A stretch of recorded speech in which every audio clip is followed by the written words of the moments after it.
Shalom, Bapak Ibu Saudara sekalian, apa kabar Anda hari ini? Kiranya anugerah Tuhan senantiasa menyertai kehidupan kita. Selamat datang yang bergabung, yang baru pertama kali mendengarkan renungan singkat dari pelayanan saya, His Partner Ministry. Berdoa kiranya pelayanan ini boleh jadi berkat bagi kita semua. Silakan boleh subscribe channel pelayanan ini. Kemudian setiap minggunya Anda akan mendapatkan banyak berkat dari firman Tuhan. Saudaraku, kita sedang merenungkan di awal tahun ini adalah tentang janji Tuhan di tahun 2025. Dalam konteks kita hari ini adalah bagian yang kedua. Sebelum memulai, mari kita bersama-sama bersatu dalam doa terlebih dahulu. Kepada dalam surga, kami mengucap syukur buat berkat penyertaan-Mu kepada kami yang baru setiap harinya. Berkatilah waktu perenungan pada saat ini Tuhan, demi Yesus Kristus kami bersyukur dan berdoa. Amin. So, kita akan melihat bagian firman Tuhan, Ratapan 3 ayat 22 dan 23. Saya bacakan. Ratapan 3, 22-23. Tak berkesudahan kasih setia Tuhan, tak habis-habisnya rahmat-Nya, selalu baru tiap pagi, besar kesetiaan-Mu. Sebuah ayat yang sangat indah yang sering kita nyanyikan, ada pujiannya. Saudara, kalau kita merenungkan bagian ini, konteksnya adalah apa? Ditulis oleh Nabi Yeremia sebagai sebuah respon dari kondisi Yerusalem yang sedang runtuh, sedang hancur, karena mengalami penganiayaan, karena mengalami pembuangan ke Babel. Orang-orang begitu susah sekali itu kira-kira tahun 586 before Christ. Masa yang penuh dengan duka cita, national grief, duka cita yang luar biasa. Pada saat itulah, tema utama Ratapan adalah hukuman Tuhan bagi bangsa Yehuda karena dosa mereka, juga sekaligus adalah kebaikan Tuhan, kasih setia Tuhan bagi umat. Jadi ini konteksnya. Konteks yang kurang menyenangkan. Saya berharap, kita semua berharap kiranya tahun ini kita tidak mengalami hidup yang dalam konteks seperti itu. Tapi siapa tahu, kita tidak pernah tahu kehidupan kita. Tapi mari sama-sama kita renungkan apa maknanya, saudara.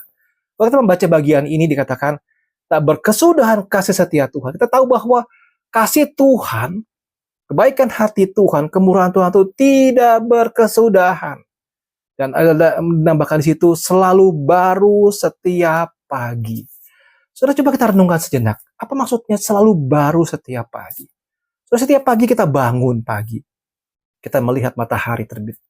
Bahkan di tengah-tengah musim hujan pun kita masih melihat ada terang dari langit. Setiap pagi kita bangun, kita boleh melihat bahwa ada kasih setia Tuhan. Dan tak kalah sudah malam hari di posisi kita, maka di belahan dunia lain ada yang sedang pagi hari, bukan? Ada yang sedang mengalami matahari pagi, bukan? Dan situlah ada lagi kasih setia Tuhan. Berarti selama 24 jam di berbagai tempat di seluruh dunia, orang mengalami ada pagi hari dan mengalami kasih setia Tuhan. Luar biasa, bukan? Luar biasa. Dan kasih setia Tuhan itu tidak pernah berubah. Dari dahulu, sekarang, sampai selama-lamanya tidak pernah berubah. Karena Allah adalah Allah yang memegang teguh janjinya. Sudah sebuah pesan yang penuh dengan pengharapan, sebuah pesan yang penuh dengan satu kekuatan bagi orang-orang yang sedang mengalami pergumulan-pergumulan hidup. Dan itu dilakukan, itu diberikan oleh Tuhan. Meskipun umat Tuhan kadangkala tidak taat kepada Tuhan. Saudara, ini janji yang kedua yang kita renungkan pada hari ini adalah kasih setia Tuhan. Yang begitu luar biasa dalam kehidupan kita. Kita sudah tahu itu, saudara, secara teori. Bagaimana kita akan bisa menerima janji itu, saudara? Saudara, saya merenungkan ada 5 hal, ya. Yang pertama adalah iman. Kita bisa merasakan kemurahan hati Tuhan dengan melalui iman kita. Saudara, iman itu bukan hanya sekedar pengetahuan saja di kepala kita, bukan. Tetapi iman juga menunjukkan bagaimana kita menghidupi kehidupan kita. Iman itu memiliki dampak langsung kepada apa yang kita lakukan. Dampak langsung kepada bagaimana kita melakukan sesuatu, bagaimana kehidupan kita menunjukkan iman yang kita tahu itu akan mengubah kehidupan kita, mengubah bagaimana arah kehidupan kita. Dan itu akan pengaruhi action kita. Ini iman, saudara. Untuk kita bisa menghadap Tuhan dengan penuh iman, kita bisa merasakan sungguh-sungguh kasih setia Tuhan. Sekali lagi, saudara, mempengaruhi kita punya pilihan-pilihan hidup dan juga tindakan-tindakan hidup kita. Jadi meskipun kadangkala ada kesulitan di situ, kita menghadapinya dengan penuh iman, kita merasakan kasih setia Tuhan. Amin. Yang kedua adalah kita bisa dengan doa. Kita bisa menerima kasih setia Tuhan dengan berdoa. Saudara, doa bukan hanya sekedar kita meminta sama Tuhan. Saya sudah pernah renungkan bagian doa di tahun yang lalu atau 2 tahun yang lalu dari renungan His Partner Ministry. Bukan sekedar kita berdoa minta, Tuhan saya minta dong ini ya, ini soal saya. Tapi doa bicara mengenai kita connect dengan Tuhan. Connect dengan Tuhan. Kita membuka hati kita untuk menerima penghiburan dari Tuhan, kekuatan dari Tuhan. Disitulah waktu kita connect dengan Tuhan, kita mendapatkan kekuatan, saudara. Kita mendapatkan satu dorongan semangat untuk hidup dan satu buah jaminan bahwa kasih setia Tuhan selalu baru setiap pagi. Adakah kita berdoa? Adakah kita memiliki hubungan yang connect dengan Tuhan? Bukan sekedar rutinitas doa saja.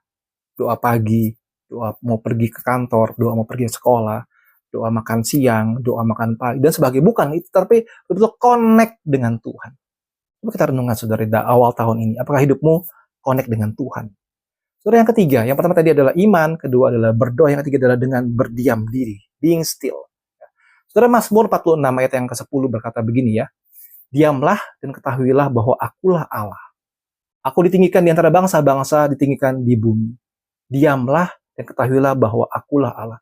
Sebuah panggilan untuk menarik diri dari segala keberisikan, noise yang ada di luar sana, dan membuka diri kita untuk menerima kemurahan hati Tuhan, kebaikan hati Tuhan.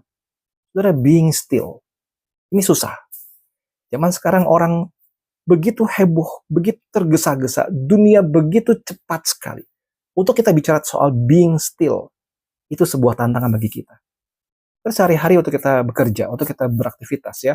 Bahkan kadang-kadang kita susah sekali untuk mendisiplinkan diri untuk tidak memegang handphone saat kita beribadah. Kita selalu ingin sibuk, ya kan? Saat kita sedang nyetir mengemudi, kadang-kadang kita juga tetap ingin aktif dengan handphone kita, bukan? Padahal itu satu hal berbahaya. Apalagi kita bicara mengenai soal diminta untuk being still, diam dan ketahuilah. Saudara, panggilan ini adalah panggilan untuk sungguh-sungguh membuka hati kita dari seluruh kesibukan kita, berdiam di hadapan Tuhan dan menerima kemurahan hati Tuhan. Saudara, yang keempat adalah ingat, mengingat kasih setia dan kebaikan Tuhan. Mengingat. Saudara, ini kita bisa merefleksikan bagaimana Allah sudah menolong kita di masa lalu. Dan membuat kita punya pegangan hidup menghadapi tantangan di masa sekarang. Mengingat kebaikan Tuhan. Bagaimana renungan Ebenezer yang saya sampaikan di akhir tahun. Sudahkah kita bisa menemukan, mengingat seluruh kebaikan Tuhan? Waktu kita mengingat seluruh kebaikan Tuhan, kita punya satu fondasi bahwa Tuhan bekerja dulu, dan saya percaya saat ini pun Tuhan bekerja, dan dia akan terus bekerja. Dan disitulah kita bisa merasakan sungguh kasih setia Tuhan yang tidak pernah berubah. Tidak pernah berubah. Yang terakhir adalah fokus kepada kemurahan hati Tuhan. Fokus kepada kemurahan hati Tuhan.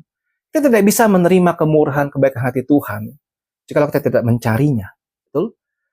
Kehidupan, kesibukan kita, kesibukan pekerjaan kita, distraction yang ada di sekitar kita itu membuat kita mudah kehilangan fokus terhadap anugerah dan kemurahan hati Tuhan. Mari kita, saudara-saudara, kita arahkan pandangan kita kepada Tuhan. Arahkan kepada Tuhan daripada mengarahkan pandangan kepada semua badai kehidupan kita. Waktu Petrus berjalan di atas air, pada mulanya dia memandang kepada Yesus Kristus. Dia berjalan di atas air. Tak kala dia mulai mengalami badai, dia mulai mengalihkan pandangannya dari Tuhan kepada yang ada di sekitar. Dan dia mulai tenggelam. Saudara, fokus kepada kemurahan hati Tuhan. Jadi 5 hal. Pertama adalah iman, kedua adalah doa, yang ketiga adalah berdiam diri di hadapan Tuhan, yang kedua adalah mengingat kebaikan Tuhan, dan yang kelima adalah fokus kepada Tuhan. Bagaimana tahun 2025 ini? Jadi bayangkan begini, jika di masa yang sulit saja zaman Yeremia, Tuhan bekerja, maka pada zaman sekarang, jangan sampai kita mengabaikan Tuhan. Kenapa? Karena itu lebih penting daripada sekedar menerima berkat Tuhan. Saya percaya bahwa kita berespon dengan ucapan syukur senantiasa setiap hari. Mengenali kebaikan Tuhan, menghargai kebaikan Tuhan dalam kehidupan kita. Setiap hari adalah sebuah hari yang kita bisa menerima dan mengalami kasih kemurahan Tuhan. Saudara, sebagai akhir lagu, sebagai akhir daripada renungan ini, kita nyanyikan pujian ini sekilas terakhir. Kasih Tuhan tak berkesudahan, tak habis-habisnya rahmat-Nya, selalu baru tiap pagi, baru tiap pagi. Besar setiamu Tuhan, besar setiamu. Amin. Tuhan Yesus memberkati.